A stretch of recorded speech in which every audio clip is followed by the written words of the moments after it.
All right, so before we get started, I'm just going to do a couple of housekeeping items. So first is we will be recording the session and we'll make it available to everyone afterwards. If you wanted to share it with somebody or for some reason you got to leave early, not a problem. We'll make sure to have this recorded so you can watch it later. We will be taking questions throughout the presentation, and we will stop at the end for a question and answer session at the end. So if at any point you have a question or a comment, feel free to let us know using the question function to go to webinar. If you're joining via mobile, then you can find the question option down at the bottom menu part of your screen. So you can use that to switch between question mode and the presentation mode. And all of you who attended or are attending now and stick through us to the end, you will be getting a Visa gift card emailed to you within the next week. So thank you for your time. And we will be announcing the winner of the Amazon Echo at the end of the session. So stick around to see if you're the lucky winner. And with that, I'll hand it over to Pleasant to get us started. Pleasant? Thanks, Derek, and thank you all for joining the webinar today. As mentioned in the subject matter, today we're going to be focusing on an issue that, quite frankly, is not going away. And many of our customers, as well as the conversations that we're having as of late, have been geared around this same subject matter. Essentially, it's around ransomware, and how to combat ransomware within your organization. So the mission of this webinar here is to go through each step, some of the top 5 ways to combat it, and what we've noticed, what's helping our customers, and what you can do to better increase your landscape within your organization as well. So a little bit about Chivoda. We are a Colorado-based technology solutions provider. Our key focus is in delivering technical solutions geared around each facet of the OSI model, delivering enterprise-grade solutions to the SMB market as well, that ranges anywhere from the manufacturing, engineering, energy, technology, education, hospitality, and even with projects with the federal government and state and local levels also. With that said, we ran across Infrascale looking at other solutions for our customers, and we're very impressed. Considering that security, it's definitely one of those things that's at the forefront. So we started to look at their disaster recovery, their backup solutions, and most importantly, the time to get to a path to resolution and to get the issues resolved for our customers. And that's why we're here today. We talked about Infrascale and all the great stuff that's going on with BDR. Thanks. And Infrascale, for those of you who haven't heard of us, Infrascale is first and foremost a cloud software as a service vendor. So we build cloud services and put those tools in the hands of experts like Pleasant and his team at Chivoda so that they can provide services downstream to their customers that are important. So we decided that we wanted to take our cloud expertise and build a solution that helps eradicate downtime and data loss, which is a tagline you'll hear us repeat over and over because that's really the crux of the matter when it comes to ransomware and any type of downtime or disaster. Now, the thing that separates Infrascale from the rest of the pack really is our background and DNA as a cloud software vendor. So we've built our own backend, and we're not using out-of-the-box stuff that you get from Amazon or anywhere else. And that is what has allowed us to leapfrog the competition in this industry to where today, by Gartner in 2017, we were named as a leader in the disaster recovery as a service space. And we'll discuss some of the differences that you see across the DR market from there. But that's really what the Infrascale difference is we are a technology company. We know how to use the cloud to make things scalable and affordable and powerful. And that has given us a lot of room in the market to grow, given that everyone else in the DR market is very hardware based, which is rigid, expensive, and doesn't always give the performance that you're looking for. So again, our mission is two parts. It's to eradicate downtime and data loss from your business. The reason we focus on downtime and data loss is because, just focusing on downtime for a minute, this is a very expensive event that happens to businesses on a daily basis.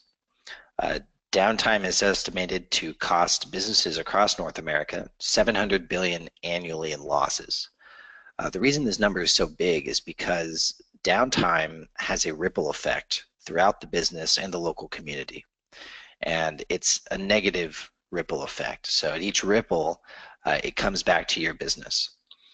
And that's why it's shown that 80% of businesses that are down for 3 to 5 days or longer are 80% likely to go out of business within the year. It's significant because 3 to 5 days doesn't seem like such a big deal, but if it's not planned and you're not properly equipped, it can really affect the relationships you have with existing customers. It can throw off your pipeline for new customers that you're working with, and it can certainly negatively impact your referral business, so whatever other information you have coming in. So it's important to understand your cost of downtime. Now, it's not that common to know because until recently, there was no downtime solution that was affordable for the SMB market. That's 5 to 500 employees. You were pretty much stuck with just a data loss protection option plus a bunch of preventative measures, and then for everything else you're just kind of rolling the dice, and that's because there was no option for you. So once you understand your cost of downtime and you realize, okay, we need to do something about this so that we don't get put out of business just because of something we know will likely happen. That's where the expertise from our partners like Chivoda comes in very handy and is also critical. A lot of times you find piecemeal solutions where maybe you protect against one type of threat like natural disasters, but you don't protect against things like hardware failure, human error, or software failure. Or maybe you get a couple of these, but not all of them. It's important to understand all the different causes of downtime that you'll be facing when it comes to your workers and your infrastructure, because you can't really prepare a defense if you don't know what the offense is capable of. Fairly common theme in sports, especially with upsets. The team expected to win doesn't prepare as much, so they have less of a plan, and then the team that did prepare can exploit it. You can't always brute force with just talent. So the first poll will be to ask, how many of you actually know what your cost of downtime is? And now the way to answer this is, if you say yes, that's why we're here. It's a formally documented thing. It's gone through a total risk assessment by system. If you have a rough idea, this means that you've probably experienced some downtime in the past, so you know it's bad, but it's not something that's really been formalized in a report that you can evaluate, quarter over quarter to see the improvement of your coverage. And the no, it's not good means to this point you've been pretty lucky and you haven't experienced any significant moments of downtime, mostly just moments where individuals are down. Just individual users are out of work because of something that needs to get fixed for a couple hours. All right, so we'll close that poll now and share the results. And this is a little not average of what we see. Typically, I see about 80% of respondents choose options A or B, which is what we have here, except it's usually pretty even. Today, it's most of you who have experienced some downtime and you have a rough idea, but it's not formal. So that's good, and it's also bad, right? It's good that you understand that there's a need here, but then it's bad that it's still not formally assessed, and that's something that we can help very quickly after the session if you just give a call to Chivoda, and they'll help get you a formal assessment of your downtime. Okay, moving on. So the challenges with ransomware. So the big threat with ransomware really isn't the ransom that they're demanding, it's the downtime.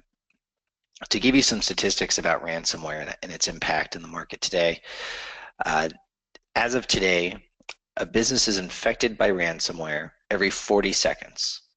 That's down from every 2 minutes this same time last year. That's a 300% increase in the frequency of attacks on businesses. The attacks on businesses really started in the beginning of 2016 and 2015. It was mostly individuals that were targeted. But this is where we're seeing the ransomware growth today, is really going after that SMB space. When people are attacked, 72% of them are down for at least 2 days. The overwhelming majority are still down for closer to 3 to 4 business days. So that again puts us right in that wheelhouse of, a very high percentage chance that the business doesn't recover. In 2016, there was nearly a 6,000% increase in ransoms paid from the previous year, and 2016 ended up totaling just over $1 billion in paid ransoms. 2017 is estimated to reach 5. So again, these increased attacks on businesses plus the amount of ransoms paid, we can see that this is a growing problem, that it really isn't going away. It's just a new market that's been created and is something that we have to pay attention to. Similarly, if there was a new traffic law and a new type of stop or yield sign, you'd have to obey that sign. And not doing so means you can either get in an accident and have a really bad time, or you get a fine. And same type of thing with ransomware. It's just a new type of traffic law that everyone's going to have to take into consideration as they're driving. The entry into the market is also really easy. For just a few $100s, anyone can really get into becoming a criminal ransomware enterprise. It's the ransomware as a service model. The demand and supply of more complicated and successful exploit kits, all of this is on the rise. And again, it shows in the figures when we see where this came from. As far as a little bit about the history of ransomware, ransomware was not something that was unheard of. The first instance of ransomware came about 31 years ago in '86. Since then, there hasn't been much use of ransomware because laundering money and demanding payments without getting caught was pretty difficult. So the main criminal activity we saw in organized crime using IT software to make money it really came in the mid-2000s. So when phishing and social engineering became the main way to spread malware, these firms would put out a campaign to try to collect as much data about individuals as possible. And there were some campaigns that were more targeted. You look at the breaks like LinkedIn and Yahoo and the Veterans Association. These types of penetrations are very targeted and specific to them. But a lot of these malware that just communicate back information that it's stealing using different exploits, they would have to take that information and then sell it to a company or have another part of their business that would then farm that information. So whoever gets that database of personal information would then have to do two things. One, try to access existing accounts using the information they have. And while they're doing that, they're also collecting more information. So all those secret questions and answers, if you answer those funny polls on Facebook about which Lord of the Rings character you are, that type of information is easy to get about you, and it helps them understand how to get access into your account, whether it's answers to secret question and answers, guesses on passwords, things like this. The other way they would do it is they would try to look at accounts that don't already exist and try to create them on your behalf. Once one of these two things is successful, they have to extract money from it, and then becomes a very complicated process of laundering that money so it can be successful. So there's a lot of steps we just covered, and it's also done over a long period of time. So the ROI to start a campaign of that nature, you're looking 2, 3, even 6 years out sometimes. And it wasn't so profitable, it required a lot of man hours, very complicated. But then you introduce cryptocurrency. Cryptocurrency, by definition, it's encrypted, so it's anonymous, at least for now. And if you combine phishing techniques with cryptocurrency and you have direct access to people, the only thing you need then is a mechanism to force people to give you money directly. Well, ransomware came into play there very nicely. So you combine these three things: phishing and social engineering, ransomware that locks a system until a payment is made, then a very easy way to get money anonymously that can't be tracked, and you have the new criminal market we're facing today. And as of last summer, over 90% of all phishing attacks contained ransomware. And what that tells you is that the entire criminal market in terms of cybercrime has shifted to ransomware. And it makes sense from a business perspective. There's no comparable ROI out there. When you get hit with ransomware, you really only have two options. You pay out the ransom and hope that you're not one of the 5 people that pay and still don't get their data back. For the most part, it's not because you can't trust the criminals. It's because in any market, when you have a lot of people trying to get in and make money, some people are more qualified than others. There's a lot of junior ransomware players out there that just write bad code. And so what usually ends up happening is people pay out the ransom and they decrypt the data, but what they get back is a bunch of corrupted files. So it's the same for the user as if they didn't pay. Restoring from a backup, this is your best option. The backup system also has to be prepared for what ransomware is throwing at it, and we'll cover that in a little bit. What to do if you get infected? A lot of people would take this as okay, virus removal 101. Let's isolate the problem, remove the virus, and then roll back from a backup, and you're going from there.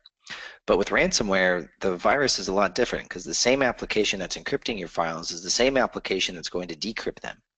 So a first kind of virus removal 101 mechanism of, okay, remove the virus from the machine would actually eliminate one of your two options. So in that situation, I've had, well, not customers of ours, but people coming to us for help after they've been hit. They've removed the ransomware virus from their machine. They don't have a backup, and now they have 0 options to get their data back. So really the first thing that you want to do is you want to have some experts that are available and that are up to date on what's happening in the world of ransomware and all the other threats, because your first steps could prove to be quite limiting and quite damaging if they're not the right steps. So it's really important that you have, again, educated experts that are ready to go to bat for you. Okay, so in talking with customers that have been and people that have been hit with ransomware and it didn't end up so good, we boiled it down to these 5 main common scenarios.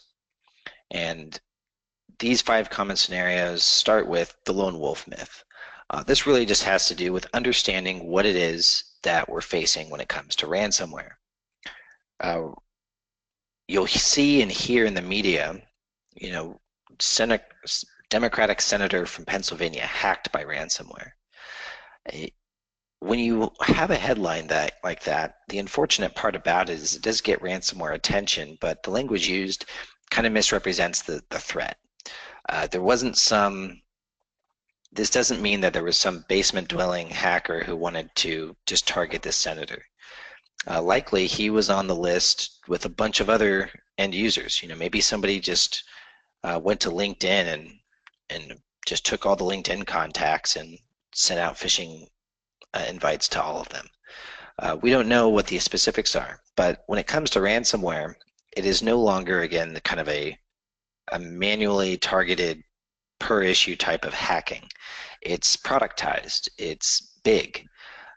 These are real businesses that operate on the wrong side of the law, but they operate just like you and I do. They're looking to make money. They will have ROI analysis. They'll do campaign analysis and tracking. They're going to be targeting specific business profiles, and they're going to have product roadmaps and evolutions. One of the examples of ransomware that I've found to really speak to this most clearly is what's on the screen right now. It's called Spora. Now, Spora was in 2015-16 only seen in Russian-speaking countries, but in taking it apart, security experts found that this was set up to be a ransomware as a service model. It was configured with clear identification for resellers, distributors, affiliates, and it was built to distribute globally so that other people could enter the market.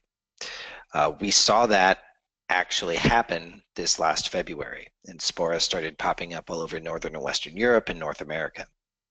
Now, one of the other things you'll notice about Spora is this is actually a nice interface, right? No scary colors or skulls and crossbones. It's inviting. It looks like a lot of the other applications that you might use. You know, grammar and you know, the dollar sign placements on the wrong side, but you know, it doesn't change the end result, which is a nice looking piece of software.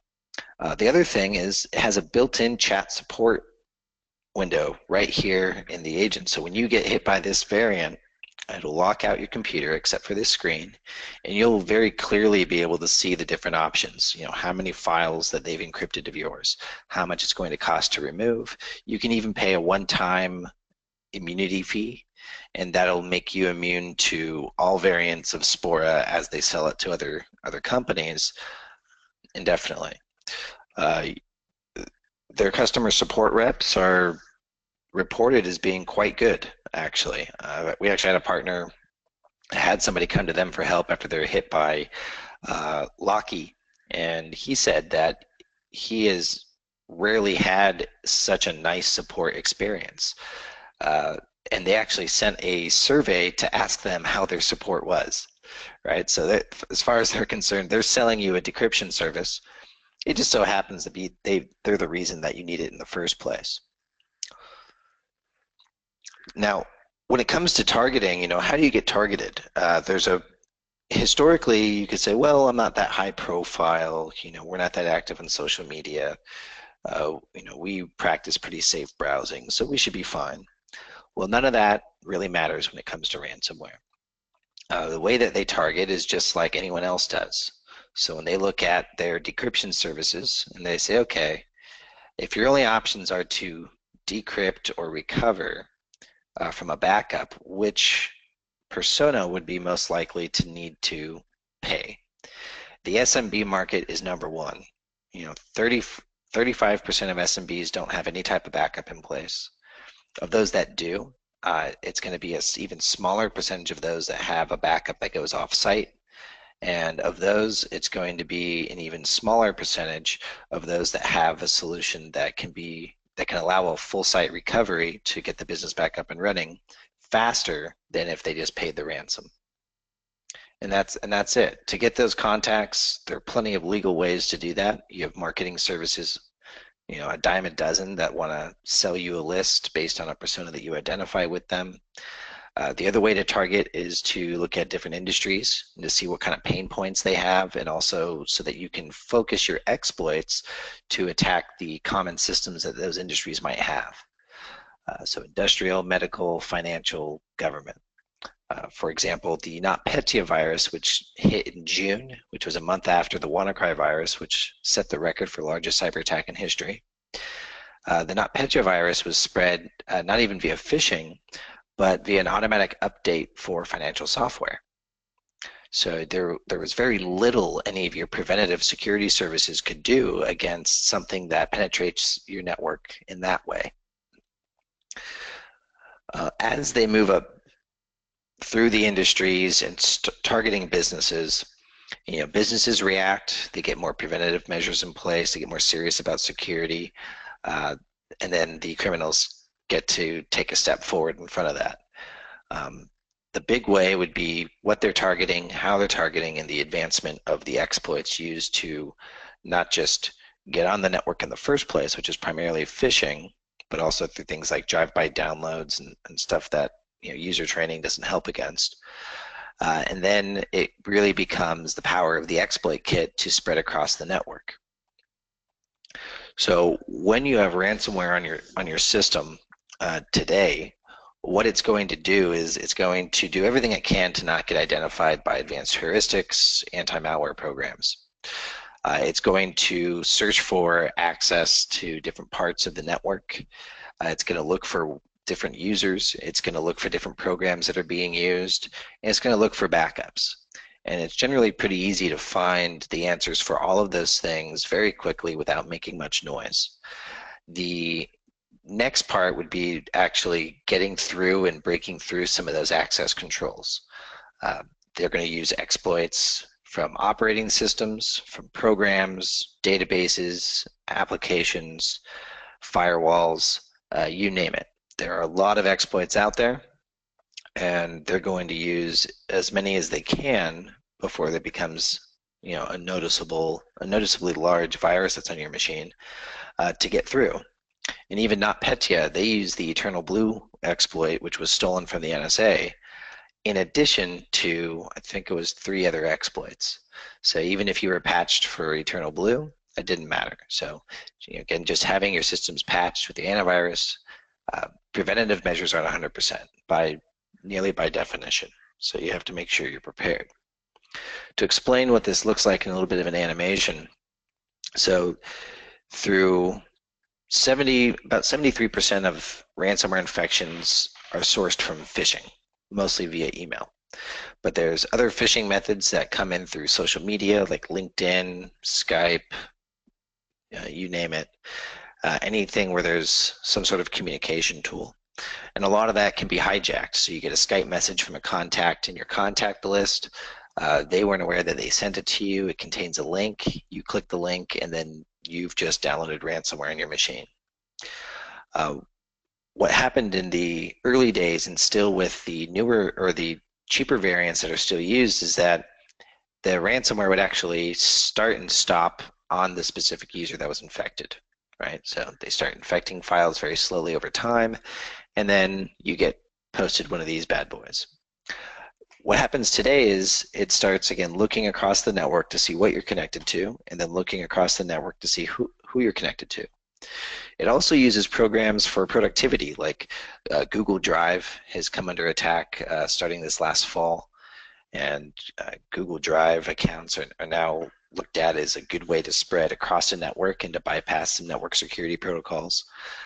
But once it sees these things, it's going to spread as best it can, and then once it gets the access it needs, then there's a very quick encryption process because there's no reason to slow it down. Right? Before it was slow because they didn't want the user to get notified by all of a sudden their system's really slow. They control alt delete and see a weird process they've never seen before, that sort of thing. So by this point, now the business has been ransomed and the downtime ticker starts, and now you need to recover. I want to go a little bit more into specifically targeting backups. So this is a very logical progression for ransomware to go into.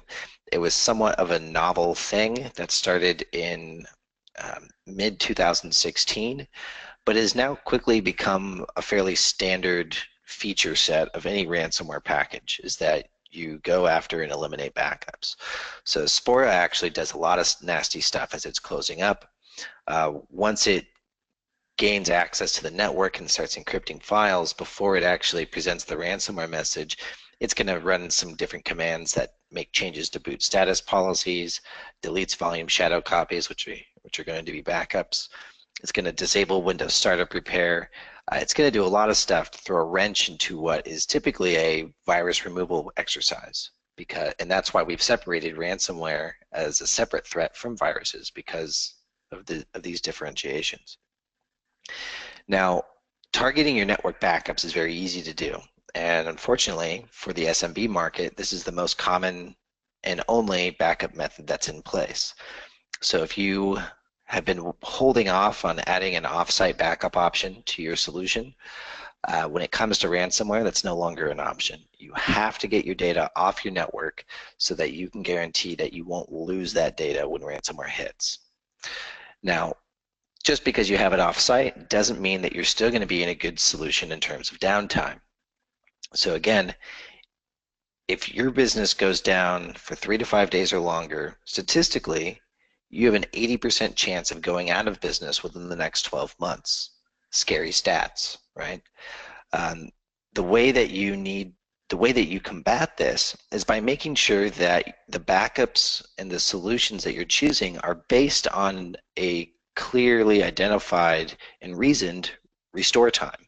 How quickly do you need the business to get back up and running if something goes wrong? To give you an example of the difference between a ransomware scenario with a cloud backup and a ransomware scenario with a disaster recovery as a service option. Backups are inherently focused and limited to focus on just the data being protected.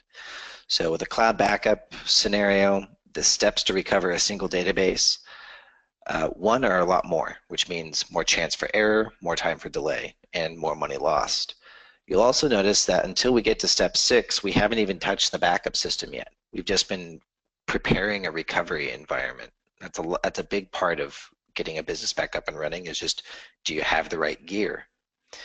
And if there was an issue at step 7 or 8, you may have to start all over, and now you've lost out on a good number of hours. So it's clear that when you compare that against a disaster recovery as a service option, which specifically is aimed at eradicating downtime for a business, disaster recovery as a service has the recovery environment as part of the service. That's the main service part of it. So all you have to do is you right-click the machine and hit boot. In a couple of minutes, it's running up in the cloud, and then you can reconnect the users as you see fit. A couple of minutes, and it's done. So this is really the difference between backup and disaster recovery. I was going to say, that's what we've noticed as well with Chivoda.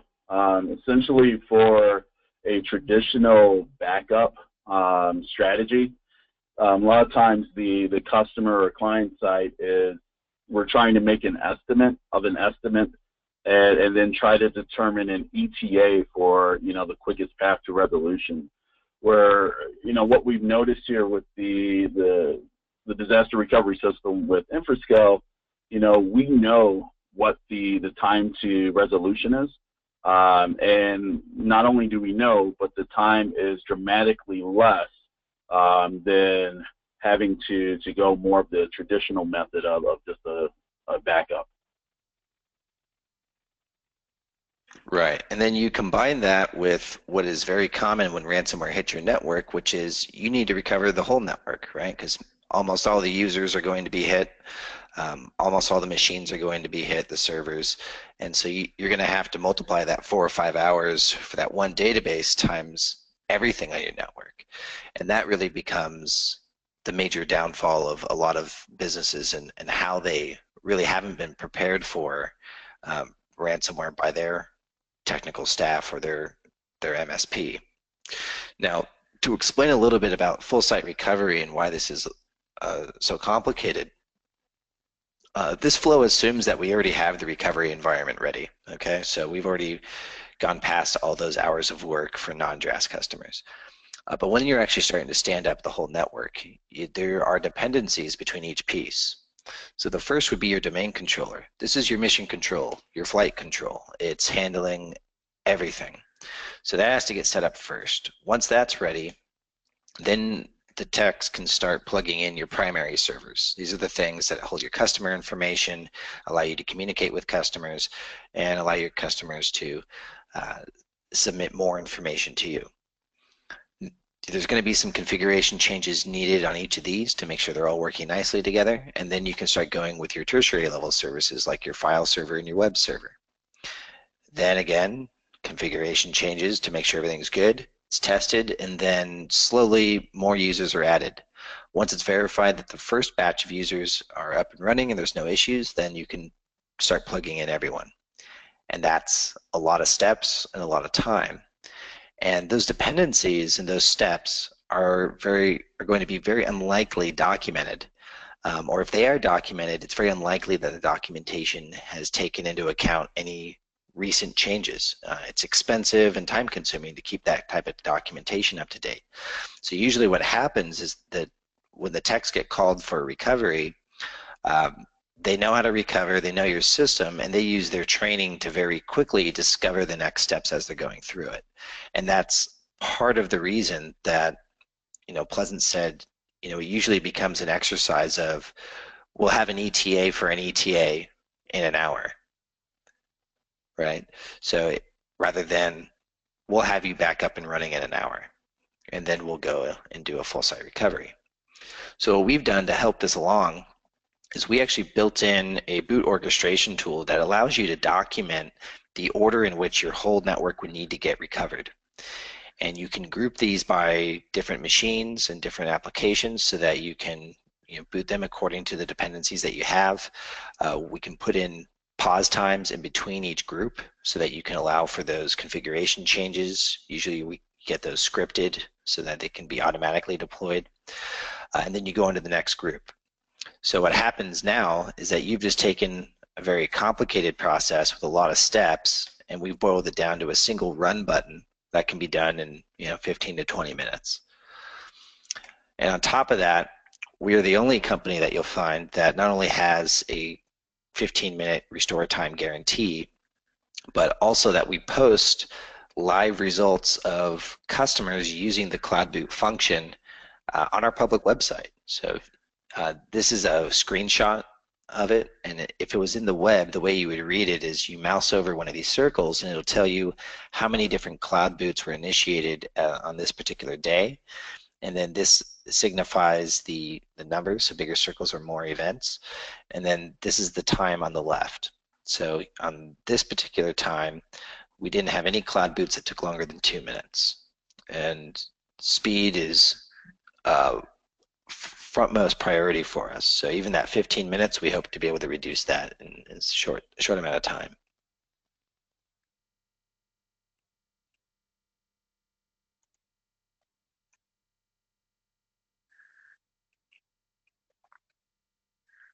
Hey, Pleasant, you there? Transition here. Yeah, absolutely. I was going to say, let's transition here into the latest poll.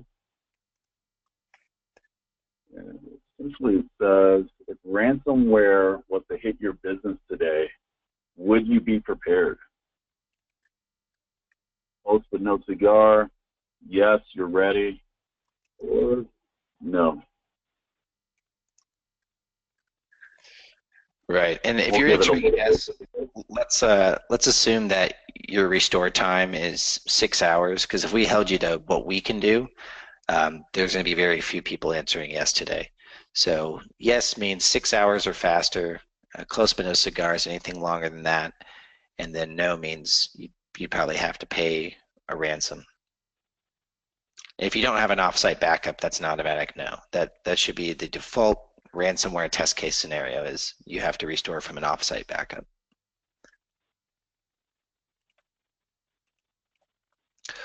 All right, so we have 17% no, 75% close but no cigar, and 8% yes. So even if you've answered no or close but no cigar, obviously we love to help you. So give us a call afterwards, and Pleasant team will help identify a plan to get you covered and get a measure of your coverage today. And if you are answering yes, it's probably still good to give us a call, because it's likely that we'll be able to save some money. So to talk a little bit about the DR market in terms of security, I like this quote because it's fairly shared in the industry. The single most important thing any company or individual can do to improve security is to have a good backup strategy. So absolutely, knowing that preventative measures are never 100%, you need to have a good backup first and foremost, and then you start layering those preventative measures on top of that. But once you have a backup and a DR system that you can rely upon, everything else you can start stacking on top of that. But you don't want to have a foundation built on sand, so to speak. So again, we guarantee a 15-minute or less failover. When you look at the market and traditional DR trade-offs in terms of the technology, the small and mid-market and medium market have typically been stuck with tape systems, cloud backup, or appliance backup. And a lot of these do, and like tape has a really high failure rate. It's known as one of the cheapest. If you were to really do a full TCO of a tape system, you find that it's actually quite an expensive system, despite how cheap the capital expense is. Then you find more flexibility with cloud backup and appliance backup, but these still don't really do much for a downtime solution. When you start getting into downtime solutions, you find cold site DR, warm site DR, and hot site DR solutions are just far too expensive. Well, the reason is because there's a hardware-based recovery environment that has been purchased and being managed and monitored so that you can use it in the event of a disaster. Because of our specialty in cloud technology and cloud services, we're leveraging the cloud for that recovery environment. So not only is it very powerful and very affordable, but it's also extremely flexible. You know, with all those other systems that are more expensive than ours, you're still going to be limited on the hardware. You have to predefine your recovery environment. With us, you don't need to do that. As long as you're backing up and replicating off-site, you'll be able to boot as many or as few machines into the cloud as you like. There theoretically is no limitation on that. The other trade-off you have is the types of data in your business and where it's located. A lot of these traditional DR systems that can help you with downtime can help you when it comes to the case of those mission critical and core servers. But everything else is going to be pretty exposed, and not just exposed to downtime, but also exposed to data loss, because they're often not going to do that very well at all either. With Infrascale, you get both. You get the disaster recovery piece, so you can eradicate downtime, and then you have Infrascale cloud backup, so that all of your branch offices, remote workers, whatever the case may be, you can, you know, if downtime isn't that significant for those machines or those people, at least you can protect their data, which is very important as well. So that's what gives you a full solution, is being able to protect all your devices and protect against both data loss and downtime. The final trade-off really is how you can recover. It's fairly common for what we've seen and what we wanted to avoid, which is all these price triggers for just defining how you can recover. So granular recovery instead of a full machine or a full mailbox. These traditionally comes with instructions of how to set up the backups differently. If any of you remember, you know, some of the old backup exec days, their granular recovery option actually disabled your full mailbox recovery. So if you could only have one or the other. And a lot of people didn't know that, and they paid for this license, and then when they went to go do a granular recovery, they found that, oh, we didn't know that there was all this complication to set it up so that we could actually use what we paid for. And on the other hand, people found that they paid for something that, you know, put them in a hard spot of, you know, do we want to be able to do a full recovery or just partial? What's more important? We don't have price triggers for recovery, so you boot to the cloud and you run it there until you're ready to restore back to production. You can right-click and boot. You can right-click and explore individual machines. If you're in a virtual environment, you can just restore new virtual machines to an existing host or to a new host, or you can overwrite VMs. You can do physical to virtual recoveries. You can do virtual to physical recoveries. So you have a lot of flexibility to recover the way you need to recover, how you need to recover, and where. And there's no price trigger at any point of that. So here's the new road to recovery when you're set up with, you know, proper services, which are really just the essentials of being a computer user in today's environment. Is you're operating, or your employees are, and then suddenly something bad happens. You contact your technicians if they're not already contacting you because their monitoring system throws up a red flag that something's down. And then they boot up your machines in the cloud and reconnect the users so that business can continue. So the first thing they do is they eliminate downtime. Now they can continue their investigation of what happened, how did it happen, what do we need to do to get the production environment back up and running, and then also moving forward, how do we avoid this happening again? In your previous relationships with IT before disaster recovery as a service was in place, it would have been that long kind of hair on fire scenario of, okay, let's get the production as fast as we possibly can, even if it's done the wrong way. It may take a few days. Maybe we have to lay some people off to account for budget hits. And if the customer isn't so furious that they don't immediately end your contract, it may be a big blame game you have to fight by just showing, like, okay, we need these services in place. Well, why weren't those in place before? So to close up, we have this case study, a poll, and then we'll we'll close up the session and go to Q&A. So this case study is a tale of two universities. So we have the University of Calgary and the University of Virginia. The University of Calgary was hit by ransomware in May of last year. University of Virginia was hit in about August. Now, the University of Calgary had a bad time. Virginia made it out pretty good. An hour and a half of downtime, and that was it. The difference was one had the right tool in place. Virginia had Infrascale's disaster recovery services, and the University of Calgary had an outdated system. So in a couple of ways. So the way that happened is University of Calgary got hit with ransomware. They spent the next 2 days recovering from their backups, which were tape backups, just backing up the servers, and then comparing what they recovered to what they needed to move forward.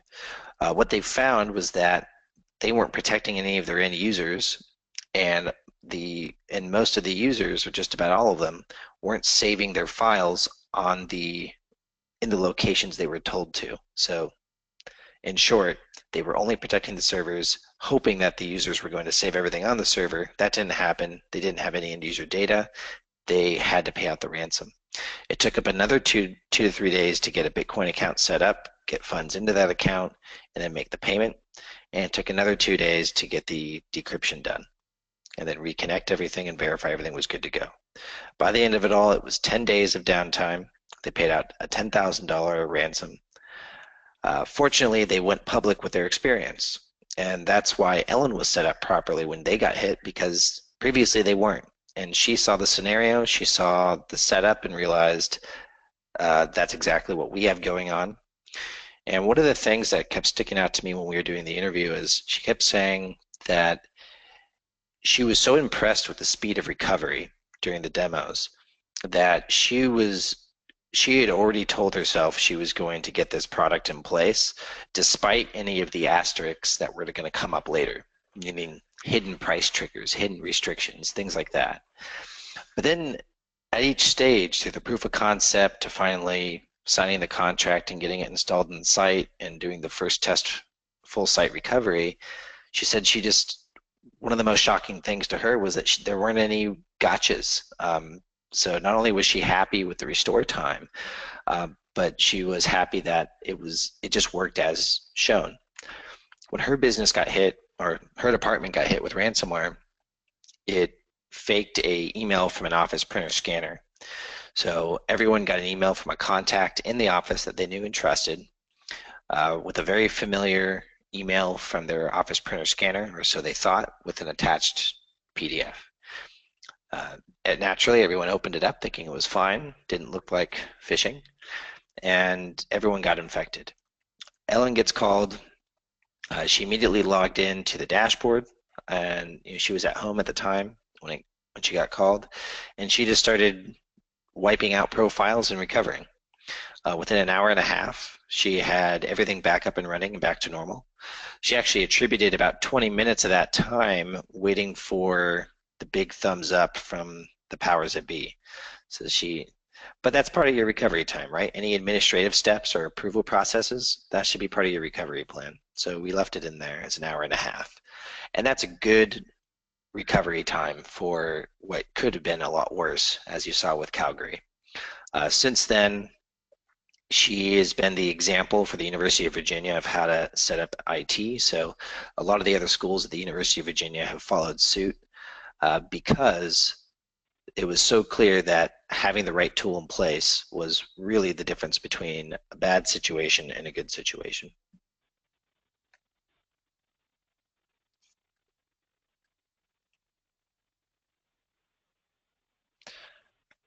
All right, so we're going to do our final poll here.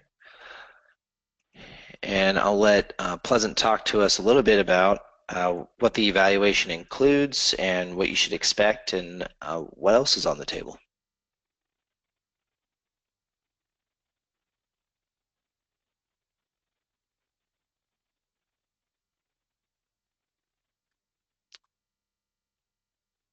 Oh, looks like Pleasant's having a bit of an audio issue, so I'll fill in for him here. So at the very least, if you give us a call, what we'll do is we'll walk through just a basic downtime evaluation with you. So we will show you how to get that done, and that's something that you could take and you can test your existing restore times against. That way, if you do already have a backup system, you can verify if you're properly covered or not. If you don't have one, then you can continue talking with Chivoda, and they can go into a further evaluation. Now, we work with a lot of partners, and I do like the way that Chivoda works with their customers, where it's a cyclical relationship where every quarter they're going to meet and have kind of a state of the union type of a speech, but you're going to have an understanding of how good your business is doing in different parts. So Chivoda is going to have a baseline set of security services that allows them to fix issues that come up and prevent other issues. And then from that baseline set of services, there's a lot of things that they can do to help reduce costs, make things run more effectively and more smoothly, and really start adding value to the productive side of your business. So rather than having IT as just part of your maintenance, with Chivoda, you're getting more than just keeping things running. You're actually going to have IT experts that you can rely upon to give sound advice as far as how you can progress your business. Because tools are built for increased productivity and increased function. So if you're using IT for only maintenance, it's not being used in the best way. So give us a call. That's 888-502-4486. We'll be reaching out to everyone to verify that you got the $10 Visa gift card.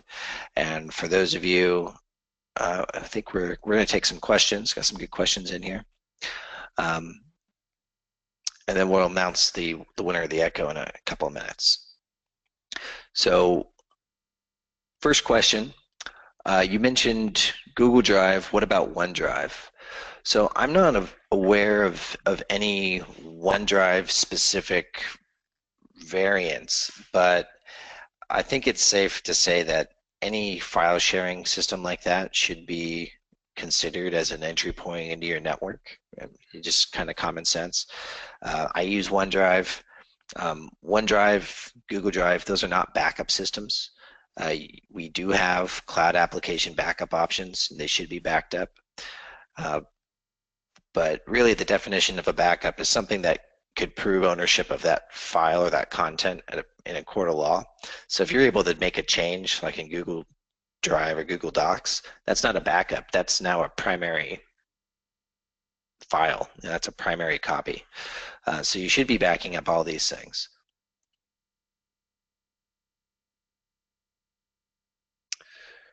Follow-up question to that. How ransomware might affect OneDrive users, and if so, do you have any recommendations for prevention? Well, yeah. So if you have a ransomware variant that's looking for social file productivity tools like OneDrive, what they can do is they can very easily find the program running on the machine that they've infected with, let's say, a phishing technique, and then they can spread to other users. So they can infect a file in one of those folders that's being synced with other people, and then those people can do that. They can infect a file, and then if somebody downloads that file and opens it, they'll get infected also. So it's a way to spread across the network through social platforms. For prevention in that method, I would say you're really looking at some more advanced heuristics. Pleasant, are you back on?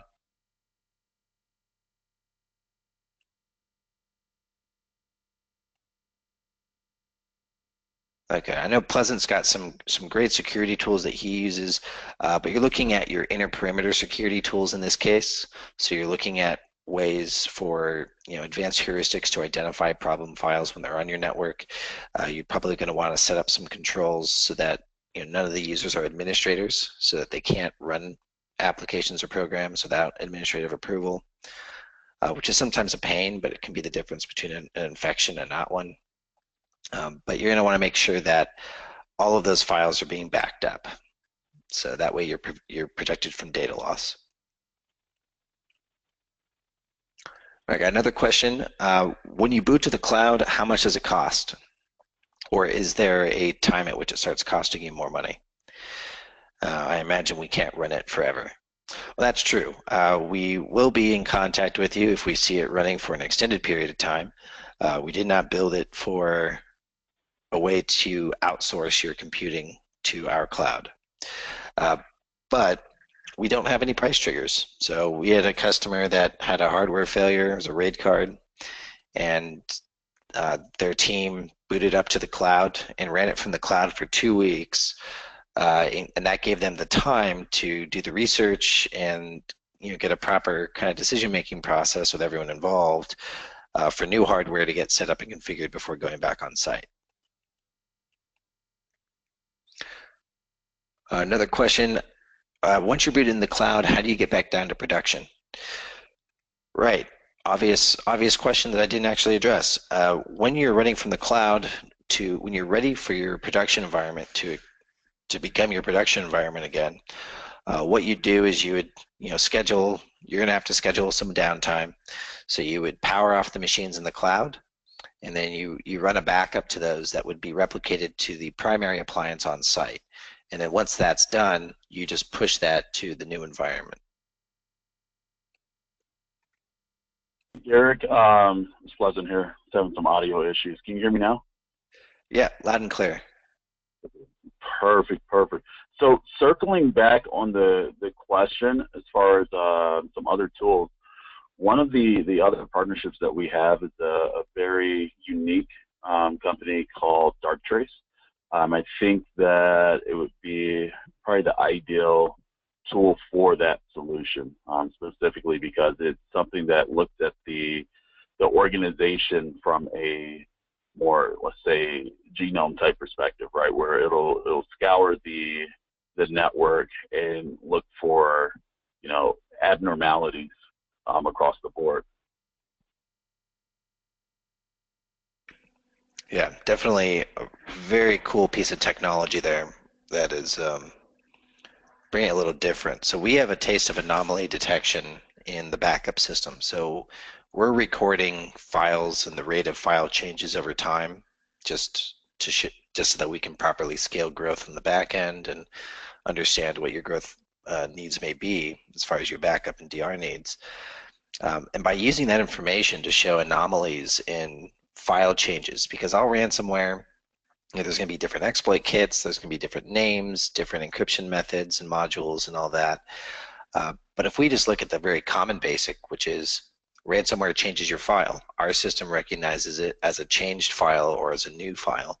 If we suddenly see an anomaly against what your rate of change typically is, we give you a warning. And for newer variants that encrypt very quickly, it's not going to help you prevent the problem, but it will help you at least get a starting point of when the infection took place, which is really important because you have to know when you need to go back to recover. And if you don't have a good intrusion kit on your systems, that may be hard to identify in and of itself. So usually what people do is they just kind of trial and error recovering the latest versions until they get the one that works. The other anomaly detection benefit is, for those older variants that do work a little slowly in the background, you could get a notice that something's weird is happening on your machine before that even happens. So we're not there to replace antivirus or get anywhere close to what Darktrace is doing, but it's just a little something that we're doing to help you along. In addition, we're now tracking specific ransomware file types. So there's, I think, about 16 or 1700 file types that are known to be generated when ransomware hits your system. If we see any of those, we'll also issue a warning, or we'll issue Chivoda a warning. Okay, so I'm going to take one more question, and then Pleasant, are you going to be ready with a winner for the Amazon Echo? I am. Okay, so let's take this question and then we'll make the announcement. So Chris asks, what is the typical downtime and recovery time given the scale of your network? Well, we still find that despite the size of the network, full uptime is achieved in under 2 hours. Typically for the SMB market, we're finding customers or full sites are getting back up and running within an hour to an hour and a half at most. But for the bigger scale networks, what happens is our team actually works with Chivoda and their team, or if you're an on-site rep and you're just looking to get some help, we'd actually have the steps, the scripts to make the connections between all the machines, the profiles that you could roll out across Active Directory to change, which IPs everyone's connecting to. We can have all that pre-configured so that there isn't much work to do other than pressing the big buttons as they are appropriately needed. So it scales to size very well. So for example, one of the bigger scales we had was an entire data center, about 40 petabytes, and we were able to work with their team, and we got a full failover where customers or the users were unaware of any downtime just using our system. So it's quite scalable. And Chris, if you have some more examples of the networks that you're working with or of the network that you have, that can be part of the evaluation. It makes it that much easier. Let Pleasant and team know what you're working with, and we can put together a plan.